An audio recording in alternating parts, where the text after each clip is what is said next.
What is up, everybody? Welcome back to Summertime Outdoors. If you have been following along with any of my recent content, I've been targeting big tarpon from my kayak for the past few months. And in this video, I just wanted to take the time for you guys. If you're interested in targeting big tarpon from your kayak, I just wanted to give you guys a full gear rundown of everything that I use, from rod and reel setups, terminal tackle like line, leader, and hooks. And then I'm going to get into, the aspect of actually fighting these fish and the tips and tricks that I like to use to get these fish in super quick and efficiently. So I'm gonna get all of my gear, my kayak, out into the driveway for you guys, and then I'm gonna go down a full list of everything I just mentioned, and we'll go through it all in depth, and hopefully you guys learn a thing or two and you can get out there and catch big tarpon like this. So let's get right into the video, guys. All right, guys, so the first thing, like I said, we're going to be going over rod and reel setup. So first thing I'm going to go over is my casting reel setup. So I fish a lot of live crabs down here in the summer months, and this is my go-to setup when fishing for live crabs. So I run a Pixie Fun Elysios 400 HX casting reel. So I don't know if you've heard of these, but they are pretty good price point, $150. And that's going to save you a lot of money compared to a Tranx or a Dio Alexa. I've had this reel for about a month and a half now, and I've caught probably 6 to 10 tarpon on this reel and this rod, even in this past week. So it's definitely held up good. I'll let you guys know in about a year or two if it's still holding up great like a Alexa or a Tranx would, but that is the reel that I run. And then for rod, I run a St. Croix Premier 8-foot extra heavy power, rated for 50 to 100 pound braided line. And this thing is an absolute broomstick, guys. I mean, I caught my biggest tarpon on this rod and reel setup this summer. It was around 160 to 180 pounds, and this thing withstood it and got it in about 15 to 20 minutes. So from a kayak, that is a really, really good, fight time length compared to if you had gear that would not be able to withstand big tarpon. The next setup is going to be my spinning rod setup. Shimano Saragosa is an absolute beast, sealed super well, and I run that on a 8-foot extra heavy Star Rod Sequence. Has a really good blank in it, lifetime warranty on the rod, and it's just been a really, really good setup to use. I've been using it all summer. It's caught so many tarpon on it, and I love that the Star rods have the lifetime warranty on it. So those are the two rod and reel setups that I like to run when kayak fishing for big tarpon.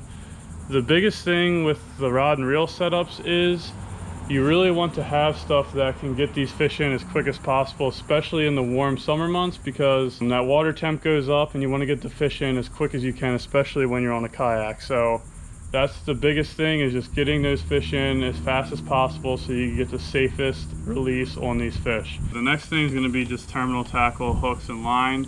So my main line is mostly going to be 40 to 50 pound braid. I use anything. I've used diamond braid, I've used Power Pro Super Slick.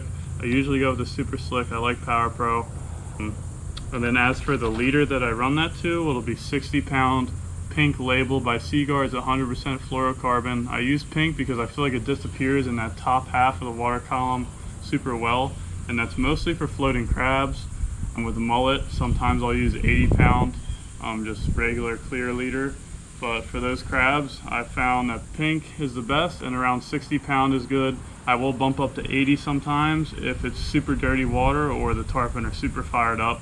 But sometimes they are leader shy, so I usually just ride with that 60 pound pink fluorocarbon. And then as for the hooks, I run more of a straight hook for live crabs. This is the BKK Octopus Beak hook. It is a 6.0, and they're super sharp. And when you're fishing crabs, as soon as that float goes down, you're setting the hook as hard as you can. And that's the best bet for getting your hook right in the top of that tarpon's mouth, because they're super sandpaper mouths and they fray leader super well. So if you don't get it into the top of their lip, most times they're gonna fray you off or break you off somehow. So that's what I use when I'm fishing, crabs. Is this more of an octopus style hook. And then when I'm fishing more like, live bait, like live mullet or something like that, I will use a 6.0 or 7.0 owner multi-light circle hook. I don't have any with me right now, but I'll link it in the description of the video. And then as for the floats I run, I just use neon green just because I can see them the best. You really want to have your eyes locked down on your float at all times because you never know when one's going to come up and smoke a crab or a mullet or something like that. And I just see these the best in any sort of water, dirty, clean, windy conditions, calm conditions, you name it. Neon green is my favorite option for the float. For that float rig, if the tarpon are super up high, they're rolling all around you, I'll run it even just 1 foot of the float will be only a foot above my hook, and then sometimes I'll have it 5 feet if the tarpon are a little bit lower and they're not rolling as much, and then that way that crab will get down a little bit deeper. But yeah, that's basically the setup that I use for floating crabs, and even for mullet I will fish a float as well. But that is the terminal tackle part of it. Now let's go over the kayak part of it. So I fish mostly out of the Hobie Lynx because I'm lazy and I love just having a super light kayak that I can put on my truck easily, but I do have an Outback and a Pro Angler. The heavier your kayak, the quicker your fights are going to be, and the more poundage you're going to have going against 100 to a 200 pound fish you're fighting against. And then a trick that I've used in the past and a lot of guys use is I will tie a rope to a 5-gallon bucket, and when you hook up with a tarpon, I don't throw it in right away because a lot of times that first run they'll take you super far and they'll take a lot of your line out. So I'll let them go on that first run. I will chase them all the way down in the kayak, and then when you get to the point in the fight where they're diving down right under you, just digging in, I will throw the 5-gallon bucket tied to my kayak over the edge, and what that does is that just gives you way more pull against that fish, especially in my kayak where it's super light. So you throw this bucket into the water next to you, and then it just gives you way more drag on those tarpon. So if you want to use that 5-gallon bucket trick, that's what I like to do. In some instances I don't use it, but when I'm fishing super deep water and I know the fight could be a long time and there's a really heavy current, this 5-gallon bucket trick will save you a lot of time on your fights, and that way you can get back to catching those fish in those short bite windows that tarpon like to eat at. And I have made a video on the rundown of my whole fishing kayak, but I like to keep my whole front deck super open. That's why I like the Lynx. I have nothing that can get in my way of landing the fish in my front bow of the kayak. In the back, I run a Hobie live well. This holds crabs all day long, mullet all day long. Once you get the thing going, it has a lot of space in there for you to keep live bait all day.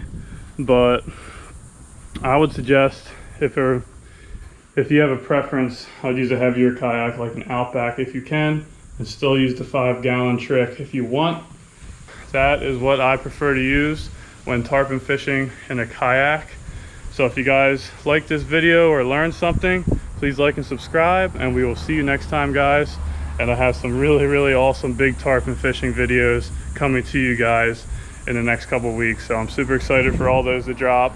And I just wanted to go over, my kayak setup, my rod and reel setups, just so you have the right gear when you want to go out and catch that dream fish or that fish of a lifetime when you're out kayak fishing. So appreciate y'all for tuning in, and we'll see you next time.